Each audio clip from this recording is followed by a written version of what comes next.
you're watching this, whether you're joining from or watching from Facebook, from LinkedIn, YouTube, whether you're joining live or watching the recording. Just a reminder that you're all very welcome. It'd be really helpful if you can just pop in the chat wherever you're joining from. And I'd like to remind you that I'm being supported behind the scenes by my brilliant team, and they will share the comments and questions as they become relevant. And I've made a mental note to self, ask the team if there are questions and comments that people want to respond to. So settle in, grab a brew or your favorite tipple. I happen to have just a glass of something soft here, maybe something harder later on. Maybe grab a notebook too, because you'll probably want to make some notes. Now, have you ever heard yourself say, either out loud or quietly to yourself, something like this? Well, I'm in two minds. One part of me wants to accept your invitation as it sounds really interesting, but another part of me knows that I'll probably not have enough energy to enjoy the occasion. Ever heard yourself thinking or saying that? If it's ringing bells, then you've already encountered at least one of your subpersonalities. If you've been part of my community or in my audience for any length of time, you can't have failed to notice that I refer to subpersonalities fairly regularly. And that's because we need to become aware of them so that we can take charge. You see, subpersonalities influence our feelings, our thinking, and if they're influencing our thinking, they're influencing our behavior, and in complex ways. Because remember, thoughts become things, as Mike Dooley always tells us. So today, in this particular episode, in episode 3, I'm diving deeper into the topic of subpersonalities and sharing a bit more about my recent discovery. All will become clear. You see, getting to know our subpersonalities is essential, because if we allow them to run amok, if we're in their grip, it becomes oh so much more difficult to live the life that we want to live. The Swiss psychiatrist Carl Jung, who also brought us the introversion-extroversion dichotomy, suggested that beneath the facade of our mask, the persona that we present to the outside world, lie various aspects of our personality, our subpersonalities. And the theory of subpersonalities suggests that our psyche is fragmented into different parts, often referred to as inner selves or ego states. These subpersonalities emerge as a result of our life experiences, our beliefs, our social conditioning, and each of these subpersonalities plays a unique role in how we perceive ourselves and how we interact with the world. Now, several notable figures have built on Jung's ideas, and they include the British psychologist and psychotherapist John Rowan, who wrote the book that I'm a big fan of called Subpersonalities, The People Inside Us. Other people who built on that were transpersonal philosopher Ken Wilber, Assagioli, and contemporary psychologists Hal and Sidra Stone, who developed their psychology of selves concept. Now, all of these luminaries agree that we possess multiple distinct selves, and that's not to say that we're in any way crazy. And they often agree that 12, is a roundabout number that we have in terms of these subpersonalities. Whatever the number, our subpersonalities can range from the nurturing caregiver to the inner critic, from the adventurous risk taker to the cautious saboteur. And each subpersonality holds its own perspective, its own values, its own emotional responses. The one thing to be mindful of is that their needs and values sometimes conflict with each other. making it even more difficult for us to know our own minds. So back to that first statement, I'm in two minds, and maybe it's more than two. As mentioned earlier, becoming aware of our subpersonalities is important because it enables us to take charge of them rather than to be enslaved by them. And that's why we spend time during the Frustrated to Flourishing program, bringing them to the conscious mind. And these subpersonalities have a vital source of energy that often proves very useful to introverts. So far, I've met 4 of my subpersonalities, and I say met very deliberately. And it's now a process that I share with those people on the Frustrated to Flourishing program. So who have I become familiar with then? Well, let's start with Gladys, my inner critic. As I say, if you followed my work for any amount of time, you will have heard me talk about Gladys, the waxy skinned, huge eyed, terrified looking creature who lives in the depths of me somewhere and is absolutely the person who will whisper in my ear, you can't do that. What will they think of you? That's not on. So really kind of holding me back. I've also met Goldie, my inner advocate. And Goldie is more a spark of light than a physical entity and is non-binary. Discovering Goldie was a welcome addition to my subpersonality family, as Goldie acts as a necessary foil to Gladys. Goldie is the best gatekeeper I could have for Gladys, actually. Third, in terms of my family of subpersonalities that I've met, was Trixie, my inner rebel.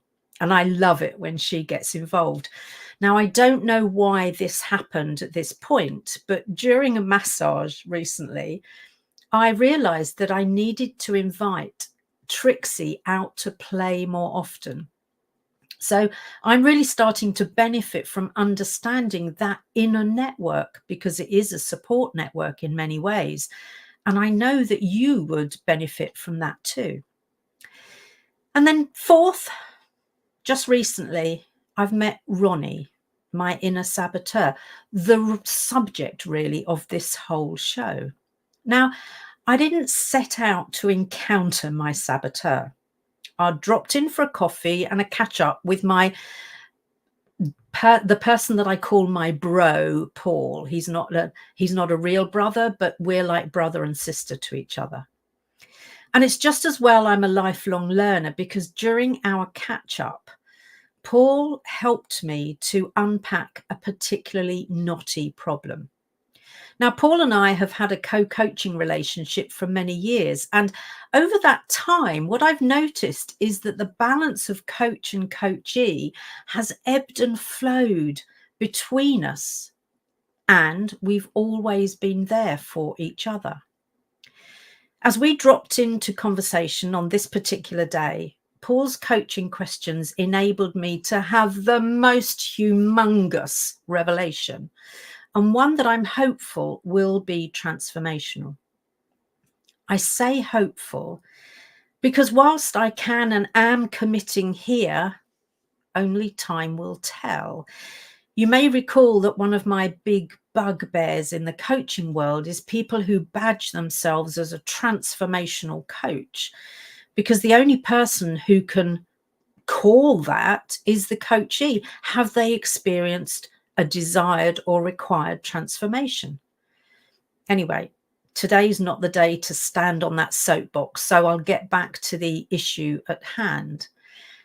It's fair to say that the knottiness of this problem has been decades in the making. So it may or may not be rapidly unraveled. And I'm okay with that. I've worked with people in the past who guaranteed to rid me of such things in one session. And yet here we still are. So forgive me if I remain a little skeptical. It became apparent recently that I was holding myself back for no logical or obvious reason. And whilst I sensed that Gladys was somehow involved, I also knew that this was not entirely her work. And my hunch was that actually she had a collaborator. As a result of Paul's coaching questions, I found myself peering into what I can only describe as a void, an immense, unfathomable space. And I just knew that lurking beyond that void, not in the corners, but somehow out of sight and out of reach, was Gladys's collaborator. And then I dropped into my intuition, lengthened my focus, and was able to look through and out the other side of the void. And that's when I chanced upon him, Ronnie, my inner saboteur. Haha, I can see a comment there that Brad says, I think we introverts often do that, hold ourselves back because of negative experiences. Absolutely agree, Brad. So, sneaky Ronnie, hiding almost out of sight until I managed to lengthen my gaze. I remember thinking to myself, you're going to have to try harder than that to escape my beady eyes, Ronnie. As with all my subpersonalities, I start by meeting them in my mind's eye and my mind's ear, if that makes sense, to understand their role. Ronnie was the hardest yet nut to crack, but it turns out that he actively puts barriers in my way to prevent my growth, to minimize my success, and actually to damage my well-being. And he's pretty creative with his barriers. Some of them are emotional, some of them are physical, and others just cognitive. Now, I want to give you a flavor, a sense of who Ronnie really is. He writes all of our plans, all of his plans, in a grubby, dog-eared little notebook with a stubby little pencil in teeny tiny writing. And he keeps that notebook about his person in a pocket that, frankly, I would not choose to pickpocket from. He then gleefully marks them off with a big tick when they do indeed knock me off course or stop me in my tracks. So, as I suspected, he and Gladys are indeed in cahoots, and they form a formidable partnership where she is fundamentally protecting me from making a fool of myself, and he protects me from reaching my potential. From what I can gather, he's operating from an outdated script, one that began to be crafted in my teenage years and has been refined through my decades of pretending to be someone that I wasn't in order to fit in. Before I go on, I noticed a question came up from Chris. So could you pop that back on screen? And thank you. Do our subpersonalities take birth because of past abuse or violations by others? Potentially, yes. They are born from our life of experiences, Chris. So even some that we wouldn't necessarily class as trauma, they will somehow be feeding and co-creating those subpersonalities. So great question. Thank you for asking, Chris. Now you might want to know, oh, thank you, High Tech Mother. I love how you explain. Yes. So one of the real gems, thank you, about now you can clearly see my Ronnie. One of the things that we do is I have a process to help people find their own subpersonalities. Because once we can really see them that clearly, they become something that we can interact with. They become something that we understand.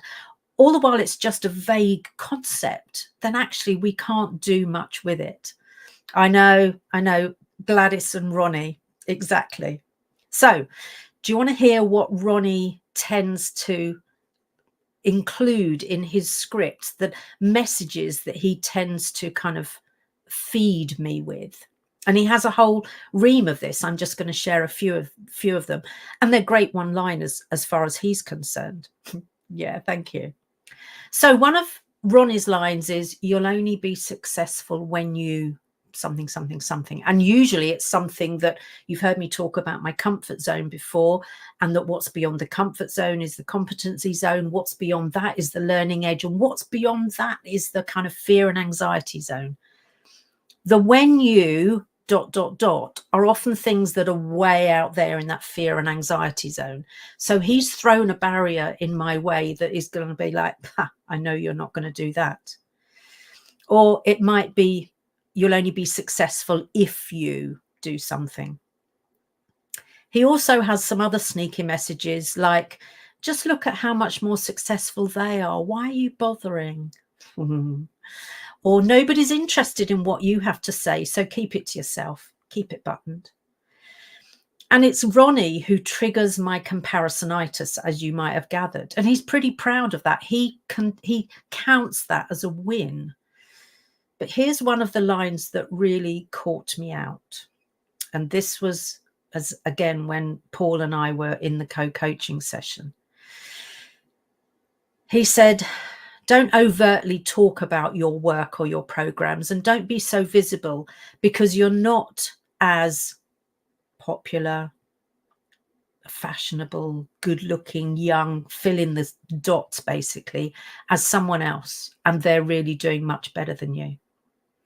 So you see, Ronnie is egging me on to eye up my competition, not with a view to just seeing what's out there, but so that I feel jealous and find myself wanting, because maybe I'm not getting the same level of engagement as someone else does. See, Ron is a nasty piece of work, right?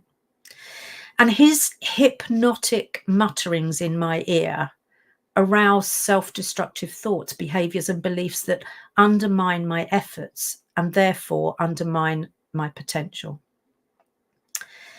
Ronnie has a bit of a plaintive song that has the same effect as the siren of the Lorelei. Now, I don't know if you've heard the myth or the story of this, but the mythical woman was said to lure sailors to the rocks in the mighty Rhine River with her beautiful song. Now, Ronnie's song is not beautiful in any way.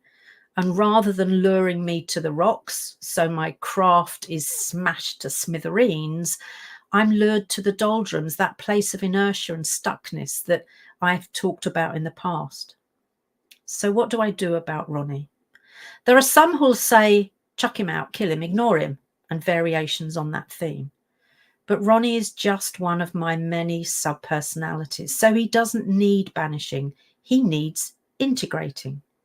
And that only happens when I understand him fully, when I get clarity on why he's taken this role, so that I can discern when to heed his warning and when to reassure him that, don't worry, I've got this, all is well.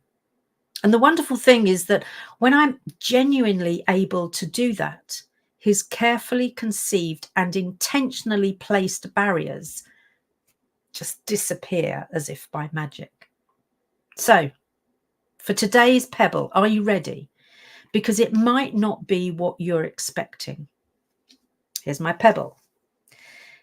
And it is, kindness begins with me, to me and for me, all parts of me. This means including my subpersonalities in my plans so that it works to my advantage. Because trying to isolate or banish any part of me, or you trying to banish any part of you, is unhelpful dissociation. This type of unkindness hurts us and is very likely to hold us back. So, being kind in its widest sense, in its most holistic sense, gives us the power to be assertive, confident, and clear. So in conclusion, each one of those subpersonalities serves a purpose and has valuable insights to offer. We just need to pay attention.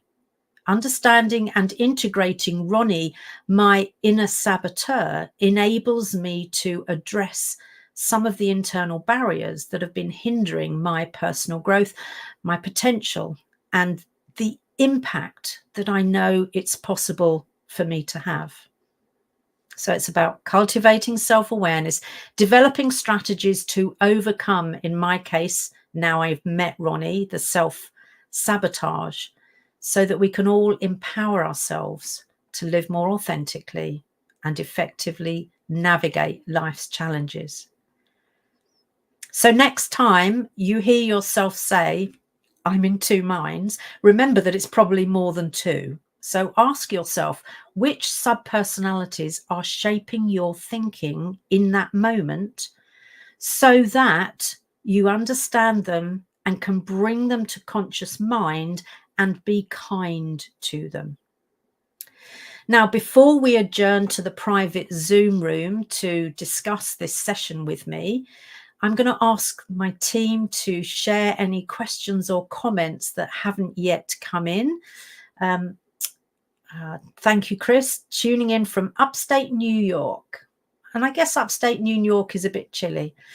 High-tech mother from Asia, soon to be 1 a.m. In that case, thank you so much for staying up late. Melbourne's hottest gay couple is in the house. Woo! In the house. I love it.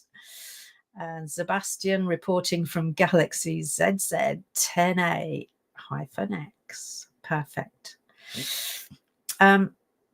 I need to name my negative voices. I like this idea. Yeah. And rather than just naming them, and that's not a bad start, the process that I take people through is where we genuinely meet those subpersonalities. And it's a beautiful process that I've developed. And in essence, what you're doing is a kind of guided meditation where you get to be in conversation with each of those subpersonalities one by one. Otherwise, it would just be too crowded. But one by one, so that they tell you their story, so that they introduce themselves, and so that they let you know how long they've been fulfilling that role and why. What's the reason for fulfilling it? And once we have that information, high-tech mother, then what that enables us to do is to really integrate them into the whole, because they are an important part of who we are. I think there was a comment that just popped up from Chris that I didn't see. Oh, I know. What a great brother to have. I mean, I am very, very lucky to have known Paul for decades now. And it is fascinating, the fact that, as I say, the ebb and flow of our co-coaching relationship, you know, sometimes, and it was actually for years that he was coach and I was coachee. And then kind of it shifted a bit. And now it's just like a beautiful flow. So it's really interesting. I missed that comment. I think there was a comment that came up from, yeah, completely hate that. Nearly sends me into paralysis. Which bit in particular, Sebastian? Sorry, I missed that. They may manage to pop that back in a moment. So I suspect there aren't too many more questions or comments. And yeah, Zoom link is in the comments. Thank you, team. Thank you for putting the Saboteur telling me to hold back. Yeah, I hate that too. And I was listening to it too much. So that's something that I really paid attention to. So the Zoom link is in the comments, and I'll be opening that Zoom room fairly soon. In the meantime, episode 4 will be live in 2 weeks' time, and I'll continue to ask the audience for things they want me to talk about. But I can tell you, I've got lots of ideas already up my sleeve. So thank you very much for joining me from all around the world. And for those of you who end up watching on replay or catch up, please remember to comment, to like, to subscribe if you have watched on YouTube, because then you'll be able to not miss either any of the future episodes. And there's one thing, if you like what you saw or heard or today, then every 2 weeks, coinciding with this, so a day before this always happens, I have a LinkedIn newsletter called The Flourishing Nudge. Thank you, team, for putting it on the screen. So why don't you go and look me up on LinkedIn and look up for the newsletter, The Flourishing Nudge. Comes out every 2 weeks, and subscribe to that, or hit the bell to be notified when I post, and that'll make sure that you keep in the loop for everything that we're doing here. So for today, thank you very much for joining me, and I'm looking forward to seeing you in the Zoom room for some candid conversation. See you soon.